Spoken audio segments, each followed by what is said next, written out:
Hello student. आज हम discuss कर रहे हैं डायरेक्ट एंड इनवर्स वेरिएशन। तो सबसे पहले ये डिफिनीशन लिख लेना, बुक में लिखी हुई है। अब हम डायरेक्ट क्वेश्चन नंबर फर्स्ट पे चलते हैं। तो क्वेश्चन नंबर फर्स्ट बेटा ऐसे एक टेबल दी रखी है, ठीक है ना। तो उस टेबल में होता क्या है कि अगर ये डायरेक्ट वेरिएशन का केस है, ठीक, तो ये 1/6, 2/12, 3/18 और 4/18 का रेशियो सबका सेम रहेगा। तो सबसे पहले ये लिख लो 1/6, 2/12, 3/18 और 4/18। फिर सबको सॉल्व कर दो, काट दो, मतलब सिंपलेस्ट फॉर्म में कर दो, ठीक है। जो कट जाए, जैसे 2 1 जा 2 6 जा, 3 1 जा 3 6 जा, 4 2 जा, और नहीं 4 को काटोगे 2 2 जा और 2 9 जा, है ना। तो तुम देखोगे ये रेशियो ये रेशियो ये रेशियो सेम है, लेकिन ये वाला रेशियो सेम नहीं है। अगर सारे रेशियो, अगर ये भी 1/6 होता तो ये कौन सा केस होता, डायरेक्ट वेरिएशन का। इसकी वजह से ये डायरेक्ट वेरिएशन का कोर्स, वो डायरेक्ट वेरिएशन का केस नहीं है। अच्छा, इससे पहले अभी हम वीडियो बना रहे थे, तो अब पूरा वीडियो हमने सॉल्व किया। ये तुम देख रहे होगे कि ये सॉल्व पहले से है। तो अभी मैंने पहले बनाया था बिल्कुल, लेकिन वो पता नहीं वीडियो क्या हुआ, चल ही नहीं रहा था, करप्ट हो गया। हमारे मोबाइल की कुछ सेटिंग गड़बड़ है।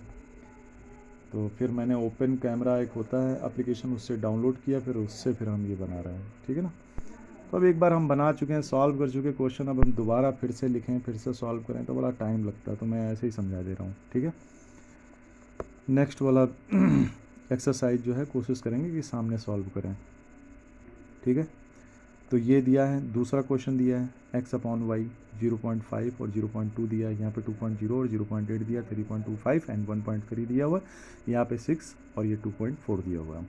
तो अगर सबका रेशियो सेम आता तो हम फिर से वही करेंगे, 0.5/0.2 और ये 2.0/0.8 और ये दिस अपॉन दिस और दिस अपॉन दिस। अगर सबको काटो, ठीक है ना, ऊपर नीचे सॉल्व करो, तो अगर सबका रेशियो 5/2, इसका भी 5/2, इसका भी 5/2, इसका भी 5/2, सबका रेशियो क्या आ रहा है, सेम आ रहा है। इसका मतलब यहाँ पर x और y क्या कर रहे हैं, वेरी कर रहे हैं डायरेक्टली, ठीक है ना। अब हम नेक्स्ट क्वेश्चन की बात करते हैं। तो नेक्स्ट क्वेश्चन में अब ये नहीं पूछा गया कि वेरी करते हैं कि नहीं करते। उन्होंने खुद बताया है कि ये वेरी कर रहे हैं। p और q ये जो वैल्यू है ये वेरी करती है। कैसे वेरी करती है, डायरेक्टली वेरी करती है, ठीक है ना। यानी उनके कहने का मतलब इनका रेशियो सबका सेम है। तो ये लिखो 2/3, 4/Q1, P1/27, 18/Q2, ठीक है ना। अब हम क्या करेंगे, यहाँ पे दो दो पेयर लेकर के आपस में कंपेयर करके सॉल्व करेंगे और जो वैल्यू अननोन है उसकी वैल्यू निकालेंगे। तो हमने क्या किया, सबसे पहले इसको और इसको कंपेयर किया, है ना। इसको बराबर, क्योंकि सभी वैल्यू आपस में बराबरी तो हैं। तो सबसे पहले इन दोनों वैल्यूओं को लिया और सॉल्व किया। तो इन दोनों वैल्यूओं को लोगे, सॉल्व करोगे तो 2 1 जा 2 और 2 2 जा कट जाएगा, ठीक है ना। फिर Q1 की वैल्यू निकालो, क्रॉस मल्टीप्लाई करोगे तो Q1 इक्वल टू कितना आ जाएगा, 6 आ जाएगा। बेटा ये सॉल्व करना तो आता होगा ना, linear equation in one variable में, 7th क्लास में भी पढ़ा, 6 में पढ़ा, है ना। उसके बाद में क्या किया, फिर हमने ये वैल्यू और ये वैल्यू उठा ली, ठीक है ना। This value and this value, इसको सॉल्व करो तो P1 की वैल्यू 18 आ जाएगी। फिर क्या किया, इस वैल्यू को और इस वैल्यू को ले लिया, फर्स्ट वाली और लास्ट वाली को। तब यहाँ इसको सॉल्व किया, 2/3 और ये 18/Q2, है ना। जैसे 2 1 जा 2 और 2 9 जा, फिर क्या बचेगा 1/3 और यहाँ पे 9/Q2, क्रॉस मल्टीप्लाई कर दें, Q2 इक्वल टू 27 आ जाएगा। इसी तरीके से ये बी वाला पार्ट है, बी वाला पार्ट भी ऐसे ही हमने सॉल्व किया, ठीक है ना। यहाँ पे 1/Q1, 2/3 और P1/4.5 और 2.5/Q2, ठीक है। अब सबसे पहले इसको लिया, सॉल्व किया, तो Q1 की वैल्यू कितनी आ गई, 1.5। फिर इस वैल्यू को और इस वैल्यू को लिया, तो यहाँ पे देखो इसको हमने सॉल्व किया, 2/3, P1/4.5, ठीक है ना। सॉल्व करोगे तो क्या आ जाएगा, P1 की वैल्यू आ जाएगी 3, ठीक है ना। अपने हिसाब से सॉल्व करना। हमने तो क्या किया, नीचे नीचे काट दिया, 3 1 जा और 3 1.5 टाइम चला जाएगा। फिर 2/1 और P1/1.5 की क्रॉस मल्टीप्लाई कर दी, तो P1 इक्वल टू 3.0 आ गया, है ना। अब हमने क्या करना है, इस वैल्यू को उठा के इस वैल्यू के साथ कंपेयर करना है ना। तो 2/3 इक्वल टू 2.5/Q2 आ जाएगा, क्रॉस मल्टीप्लाई करेंगे, 2Q2 इक्वल टू 7.5 आ जाएगा। Q2 की वैल्यू निकालोगे तो 7.5/2 चला जाएगा। फिर 2 से इसको डिवाइड कर देना, ठीक है, तो आ जाएगा Q2 इक्वल टू 3.75। अब यहाँ पे 3 की क्वेश्चन नंबर 3 देखो, यहाँ पर क्या कह रहे हैं, x और 3.y वेरी करते हैं कैसे, डायरेक्टली, ठीक है ना। जब x की वैल्यू 7 है तो y की वैल्यू 10 है, और अगर y की वैल्यू 15 हो जाए तो x की वैल्यू क्या होगी, तो सबसे पहले लिखने का तरीका ऐसे लिख लो, x और 3.5y ये क्या करते हैं, वेरी करते हैं डायरेक्टली, यानी इनका रेशियो सेम होगा। फिर x की वैल्यू 7 है, y की वैल्यू 10 है, तो 7/10 कर लो। फिर y की वैल्यू 15 दी है, x की वैल्यू दी नहीं है, तो x की वैल्यू पता करनी, तो इन दोनों नंबरों को आपस में कंपेयर कर लो और वैल्यू आ जाएगी।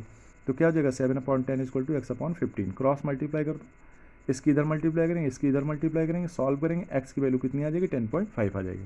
ठीक है। अब फोर्थ क्वेश्चन से स्टार्ट होता है।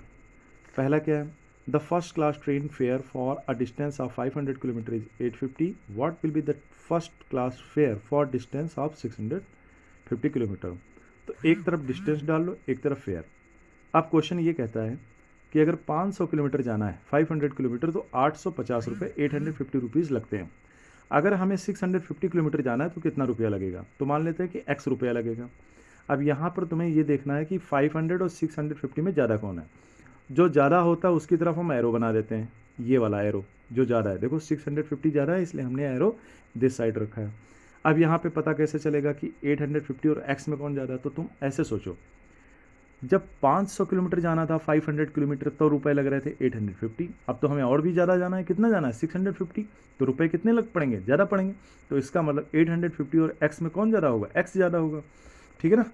तो अब जब दोनों एरो एक ही साइड आ जाएंगे, ठीक है ना, तो इसका मतलब ये केस कैसा होता है, डायरेक्ट वेरिएशन का केस होता है। कैसा होता है, डायरेक्ट वेरिएशन का। डायरेक्ट वेरिएशन वाले केस में क्या करना होता है, simply this value equal to this value, बस इनके बीच में यहाँ पे डिवाइड का साइन आ जाता है, ये दिस अपॉन दिस। तो देखो हमने क्या लिखा, 500/650 इक्वल टू 850/x। सॉल्व कर दो, दोनों तरफ काटना पीटना, सॉल्व कर दो, x की वैल्यू निकाल दो। ठीक है ना, x की वैल्यू आ जाएगी 1105। ठीक है ना बेटा। तो पीछे तो आंसर कुछ गड़बड़ आ रहा, एक बार फिर से मल्टीप्लाई करके देख लेना, हमें लगता है पीछे का आंसर गड़बड़ दिया हुआ है। ठीक है ना। 5वां क्वेश्चन है, एक कार जो है 21 लीटर में 480 किलोमीटर जाती है, तो ये बताइए अगर हम पेट्रोल 35 लीटर भरवा लें तो कितनी दूर जाएगी। ठीक है ना, एक तरफ डिस्टेंस और एक तरफ लीटर इन पेट्रोल। ठीक है ना, 480 जाती है कितने में, 21 लीटर में, तो अगर हम 35 लीटर तेल भरवाएं, है ना, डलवा लें, तो कितनी दूर जाएगी। तो हमें क्या करना है, 480/x आ जाएगा और ये 21/35 आ जाएगा। ठीक है ना। एरो को मैं बता चुका हूँ, जो वैल्यू बड़ी होती है उसके नीचे एरो आता है। जैसे 21 और 35 में 35 बड़ा है तो एरो नीचे की ओर। ठीक है ना। 480 और x में कौन बड़ा होगा, x बड़ा होगा। क्यों भाई, 21 लीटर में जा रहा थी 480, अब तो हमने तेल ज़्यादा डलवाया तो ज़्यादा किलोमीटर जाएगी ना, तो x की वैल्यू क्या आएगी, ज़्यादा आएगी। तो इसलिए this value upon this 480/x equal to 21/35। अब इसको सॉल्व कर दो। ठीक है ना, आपस में काटो पीटो, सॉल्व कर दो, x की वैल्यू कितनी आ जाएगी, 800 आ जाएगी। ठीक है ना।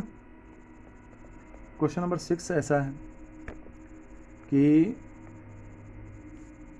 कोई इलेक्ट्रिक पोल है जिसकी शैडो कितनी बन रही, 12 मीटर बन रही। अब हमें इलेक्ट्रिक पोल का पता नहीं कि वो कितना ऊंचा है। ठीक है ना, तो हमने एक तरफ डाल दिया लेंथ इन मीटर और शैडो इन मीटर। ठीक है ना, शैडो कितना है, 12 मीटर लंबा है। ठीक, तो लेंथ हमें पता नहीं, लेंथ हमने x मान ली।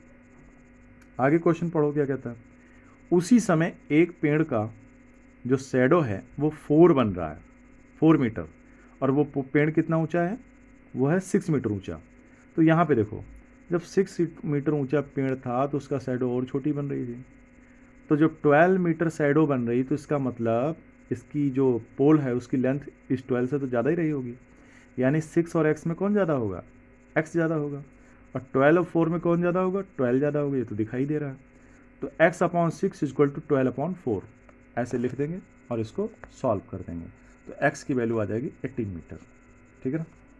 7वां क्वेश्चन देखते हैं, a man cover a distance of 100 metre in 80 step. जब 80 कदम चलता है तो वो 100 मीटर कवर करता है।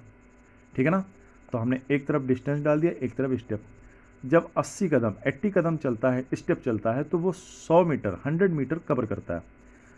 तो वो अगर 630 मीटर कवर कर रहा है डिस्टेंस, तो बताओ वो कितने कदम चला होगा, स्टेप चला होगा।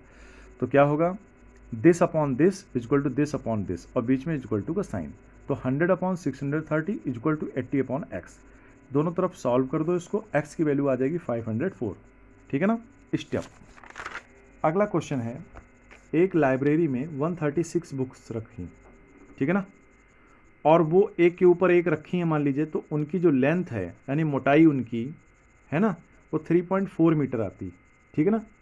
कैसे?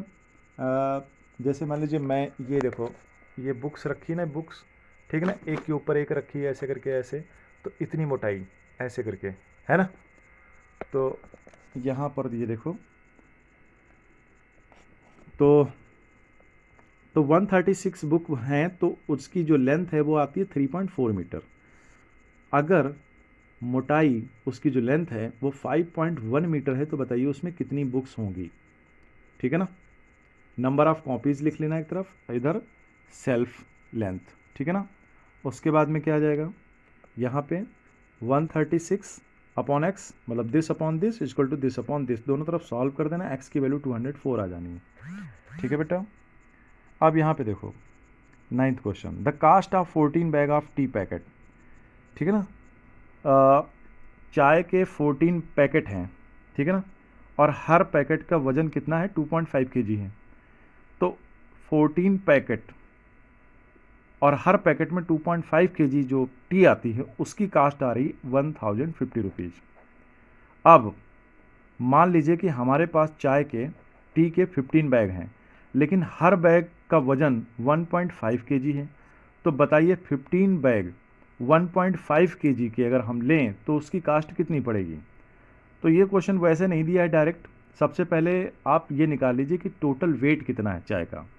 तो ये जो 14 बैग टी के थे जिसमें 2.5 kg टी आती थी, अगर हम उनका वजन निकालें तो टोटल 35 kg टी थी।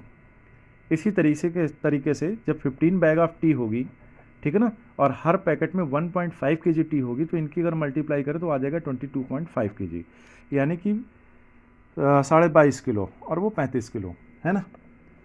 तो इधर एक तरफ हम वेट डाल देंगे, इधर तरफ एक तरफ कास्ट, यानी 35 kg टी जो है वो कितने की आती थी, 1050 रुपीज़ की। तो अब 22.5 kg चाय कितने की आएगी, मान लेते हैं 100 रुपये की। पहले चाय ज़्यादा थी तो कीमत भी ज़्यादा थी, चाय कम है तो कीमत भी कम होगी, यानी कि ये वैल्यू ज़्यादा होगी और इधर ये वैल्यू ज़्यादा होगी। अब ये डायरेक्ट वेरिएशन का क्वेश्चन है, तो 35 अपॉन 22.5 और ये आ जाएगा 1050 अपॉन एक्स। ठीक है ना। छोटी सी जगह में हमने इसको सॉल्व किया, तुम अपने हिसाब से सॉल्व करना और वैल्यू निकल आएगी 675। बस मल्टीप्लाई का ध्यान रखना, ठीक है ना। अब last question, question number 10। Question number 10 क्या कहता है, मान लीजिए हमारे पास 500 पेपर हैं, तो उनको एक के ऊपर एक रखा गया है, तो जो लेंथ होगी, मोटाई होगी पेपर की ऐसे करके, तो वो कितनी आती है, 3.5 सेंटीमीटर। अगर हमारे पास 275 सीट होती तो बताइए उसकी मोटाई कितनी होती। तो यहाँ पे डाल देंगे नंबर ऑफ सीट और यहाँ पे थिकनेस। 500 सीट हैं तो उनकी मोटाई कितनी है, 3.5। अब हमारे पास 275 सीट हैं तो उनकी मोटाई कितनी होगी, मान लेते हैं एक्स। ठीक है ना। तो this upon this equal to this upon this, है ना। सॉल्व कर देना है ऐसे करके। अब ये कटिंग मैं तुम्हारे सामने करता तो ज़्यादा समझ में आता, ठीक है ना। यहाँ घिचपिच है, बट तुम अपने हिसाब से सॉल्व करना, ठीक है ना। बात समझ में आ रही। या अगर हम इधर लिख के सॉल्व कर दें, मान लीजिए 500 अपॉन 275 और इधर 3.5 अपॉन एक्स, ठीक है। तो 5 से काट देते हैं भाई, 500, 5 1 5 7 जा, तो ये 0.7 आ गया, ठीक है ना। अब क्या कर दोगे, 100 upon 275 is equal to 0.7 upon x, ठीक है। क्रॉस मल्टीप्लाई कर दो, तो ये आ जाएगा 100 इज इक्वल टू 275 इंटू 0.7, ठीक है ना। अब अगर हम इनकी मल्टीप्लाई कर दें, 100x हो गया, ठीक। तो इनकी मल्टीप्लाई 7 25 35, 7 7 49, 50 51 52, 7 14 और 5 19, ये आ गया 100x। x की वैल्यू निकालोगे तो 1925 अपॉन 100 जाएगा, और तुम्हें पता है जब नीचे 100 से डिवाइड कर रहे हो तो ये पॉइंट क्या होता है, 2 प्लेस आगे चला जाएगा, यानी 1.925 आ जाएगा, ठीक। ठीक है ना। एक्स की वैल्यू कितनी आ जाएगी 1.925, ठीक है ना, सेंटीमीटर, ठीक है ना। तो ऐसे भी सॉल्व कर सकते हो या ऐसे काट पीट सकते हो, ठीक है ना, जैसे भी ठीक लगे। ओके बेटा।